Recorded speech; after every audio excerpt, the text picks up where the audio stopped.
ইসরায়েলের কাছে অস্ত্র বিক্রির প্রতিবাদ জানিয়ে পদত্যাগ করেছেন যুক্তরাজ্যের পররাষ্ট্র দপ্তরের কর্মকর্তা মার্ক স্মিথ। সন্ত্রাস দমনে কাজ করা স্মিথ বলেছেন, যুক্তরাজ্য সরকার যুদ্ধাপরাধে জড়িত থাকতে পারে। সোমবার 19 আগস্ট এক প্রতিবেদনে এ তথ্য জানিয়েছে ব্রিটিশ সংবাদ মাধ্যম বিবিসি। প্রতিবেদনে বলা হয়, মার্ক স্মিথ গত শুক্রবার এক ইমেইলে সহকর্মীদের কাছে লিখেছিলেন, অফিসিয়াল হুইসেল ব্লোয়িং মেকানিজম সহ পররাষ্ট্র দপ্তরের প্রতিটি স্তরে উদ্বেগ প্রকাশ করেছেন তিনি। তবে তিনি মৌলিক স্বীকৃতি ছাড়া আর কিছু পাননি। মার্ক স্মিথ ডাবলিনের ব্রিটিশ দূতাবাসে কর্মরত ছিলেন। যুক্তরাজ্যের foreign, Commonwealth and development office তার পদত্যাগের বিষয়ে মন্তব্য করতে অস্বীকার করেছে। দপ্তরটি বলেছে, ব্রিটিশ সরকার আন্তর্জাতিক আইন সমুন্নত রাখতে প্রতিশ্রুতিবদ্ধ।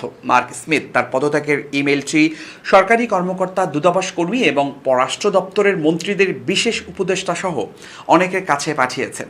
পদত্যাগের ইমেইলে মার্ক স্মিথ উল্লেখ করেছেন, তিনি পূর্বে মধ্যপ্রাচ্যে ব্রিটিশ সরকারের অস্ত্র রপ্তানি লাইসেন্সিং মূল্যায়নে কাজ করেছেন।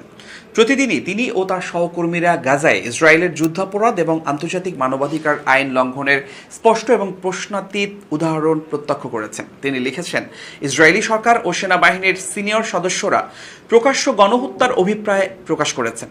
ইসরায়েলি সৈন্যরা ইচ্ছাকৃতভাবে বেসামরিক সম্পত্তি পোড়ানো, ধ্বংস এবং লুট করার ভিডিও তুলেছে। গাজায় সব রাস্তা এবং বিশ্ববিদ্যালয় গুঁড়িয়ে দেওয়া হয়েছে। মানবিক সহায়তা অবরুদ্ধ করা হয়েছে এবং বেসামরিক নাগরিকদের পালিয়ে যাওয়ার জন্য কোনো নিরাপদ জায়গা নেই। রেড ক্রিসেন্টের অ্যাম্বুলেন্সে হামলা হয়েছে। স্কুল, হাসপাতালকে নিয়মিত টার্গেট করা হচ্ছে। এগুলো যুদ্ধাপরাধ। তার মতে, এমন পরিস্থিতিতে ইসরায়েলের কাছে যুক্তরাজ্যের অস্ত্র বিক্রি অব্যাহত রাখার কোনো যুক্তি নেই।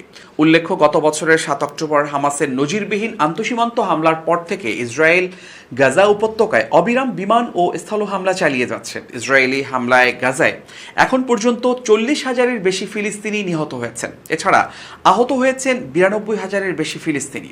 এই পরিস্থিতিতে মানবাধিকার গোষ্ঠী এবং অন্যান্য সমালোচকরা ইসরায়েলকে অস্ত্র সরবরাহ করার জন্য এবং ইসরায়েলের বর্বর আগ্রাসনের পক্ষাবলম্বনের জন্য যুক্তরাষ্ট্র ও যুক্তরাজ্য সহ পশ্চিমা দেশগুলোকে অভিযুক্ত করছেন।